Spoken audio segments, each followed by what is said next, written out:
De politie vraagt dat Fries om uit te zien naar een man in een hegepeerse auto met gouden letters. De man werd ervan verdacht dat er blutsen weer bij een shitpartij van de moorn in Merum, Greenslaan. Daarbij kwam een 40-jarige man om het leven. Het slachtoffer werkte voor een bedrijf in Drachten. De rechter had afvalverwerker Omrin een boete van €2000 jong voor het net melden van een reekwolk. In april dit jaar kwam er een te hoge concentratie zoere stoffen uit de piep van de oven in Haas. 2 kraammachinisten waren daarbij net goed.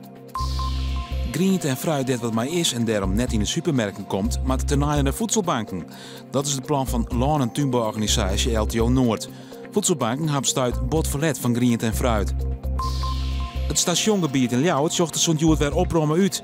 De gemeente had voor de maand 10 fietsen voor het hellen die het net goed in de rekken staan. De opruimactie werd dienen om het station veiliger te maken. Joen en vannacht buien met kans op tonger. Het wordt goed 13 graden.